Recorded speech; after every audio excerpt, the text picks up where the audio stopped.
अ, नमस्कार, आप सभी का मेरे YouTube चैनल पे स्वागत है। तो जैसा कि आप देख रहे होंगे, आग जल रही है। शहरों में इसको बॉनफायर कहते हैं और ये गाँव में कोई भी ऐसा दिन नहीं जाता कि जो बिना बॉनफायर के निकले। तो हमारे लिए कॉमन चीज़ें हैं, गाँव वाले लोगों के लिए। तो आज जिस मुद्दे पर हम बात करने वाले हैं उस पर आता हूँ मैं। तो जैसा कि आज 3 जनवरी है, तो मेरे साथ ये 3 बच्चे बैठे हैं। इन बच्चों से मैं पूछना चाहूँगा, 3 जनवरी बहुत इम्पोर्टेंट डेट है, तो आप में से कोई बताएगा? गोलू, तुम किस क्लास में हो? 11th। और तुम? 10th। और तुम? 12th। तो मेरे साथ ये 11th का बच्चा, ये 12th का बच्चा और ये 10th का बच्चा, तो तीनों क्लासेस के बच्चे बैठे हैं। तो मैं उम्मीद कर रहा हूँ कि इनको पता होगा 3 जनवरी क्यों इम्पोर्टेंट है। ज़रा बताओ तो गोलू।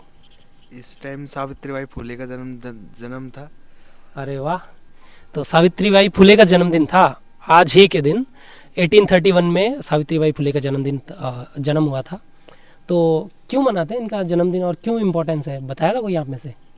हाँ, तुम बताओ, बोलो। ये एक सोशल रिफॉर्मर हैं और एक्टिविस्ट हैं। इन्होंने महिलाओं के लिए बहुत अच्छे काम किए। हाँ, और तुम गोलू, तुम कुछ बता दे ये सावित्रीबाई फुले के बारे में। कौन थी ये एक भारत की सबसे पहली शिक्षिका थी। अरे वाह, टीचर बनने गुड। इस बच्चे के लिए तालियां बजाई जा सकती हैं। मतलब भारत की पहली महिला शिक्षिका, जिन्होंने महिला शिक्षा के लिए देश में बहुत ही शानदार काम किया। और आज एक और शख्सियत है जिनका जन्मदिन है। आप में से वो दूसरी शख्सियत है, उसके बारे में सुना है? जयपाल सिंह मुंडा का नाम सुना है?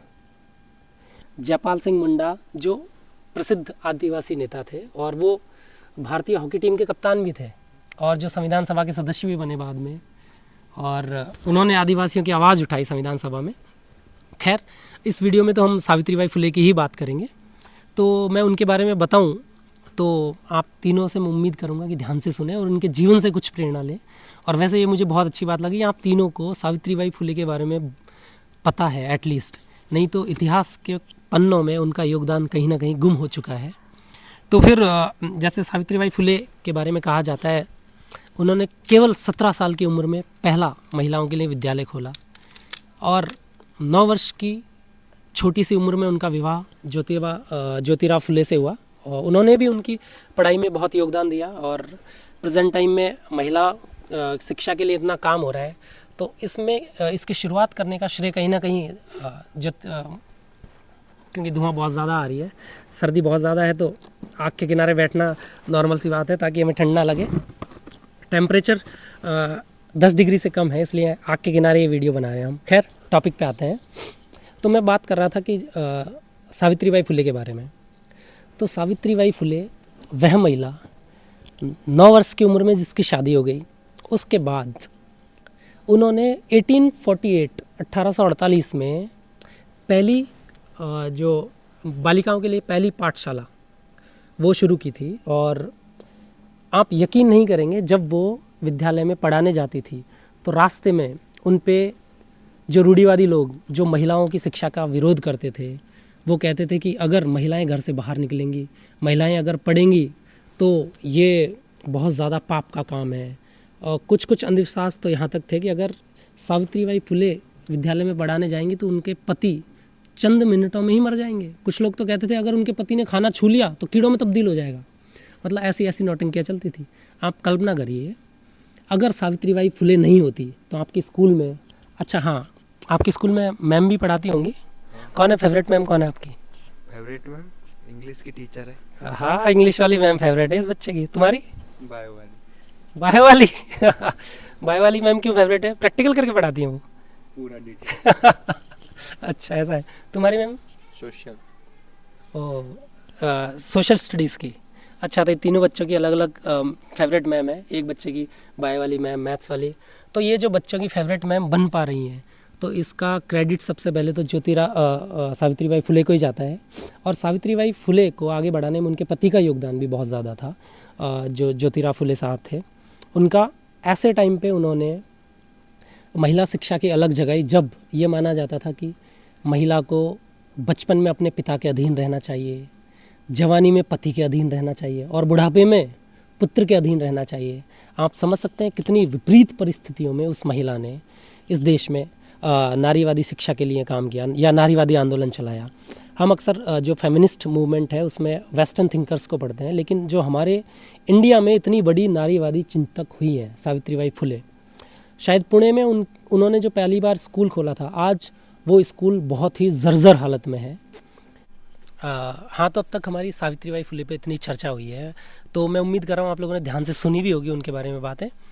तो सबसे पहले गोलू तुम बताओ, तुमने क्या सीखा उनके जीवन से, सावित्रीबाई फुले के जीवन से क्या सीखा? हमें उनके जैसा संघर्ष करना चाहिए, अरे वाह। हमें उनके जैसी मेहनत करनी चाहिए और हमें महिलाओं को शिक्षा के लिए बढ़ावा देना चाहिए। अरे वाह, गुड। हाँ, तो इस बच्चे ने सीखा है कि हमें उनकी जैसे मेहनत करनी चाहिए, और अगर आपकी मेहनत के रास्ते में कोई रुकावट बन रहा है तो उन रुकावटों से घबराना नहीं है, क्योंकि संघर्ष करेंगे तो आपकी बुराई होना स्वाभाविक है, कुछ ना कुछ अड़चने आएंगी लेकिन सफलता ज़रूर मिलेगी आपको। गुड। तो गोलू तुमने क्या सीखा उनके जीवन से? हमें महिलाओं को पढ़ाना चाहिए, हमें महिलाओं को अधिकार देना चाहिए पूरा, और हमें महिलाओं और पुरुषों में कभी भेदभाव नहीं करना अरे चाहिए। वाह, कितनी शानदार बात बोली इस बच्चे ने। गुड।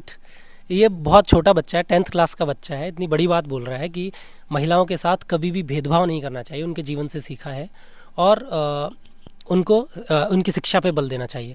तो मैं ये समझूं, भविष्य में आपकी शादी होगी तो आप अपनी पत्नी को बराबर का दर्जा देंगे? हाँ, दर्जा पक्का? दूंगा, पक्का खाना बनाने में हेल्प करेंगे? जी। गुड। हाँ, तो यही उम्मीद करता हूँ कि उनके जीवन से कुछ सीखो।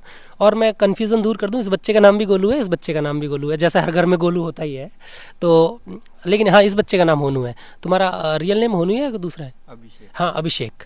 हाँ, तो अभिषेक तुमने क्या सीखा उनके जीवन से, ज़रा बताओ तो।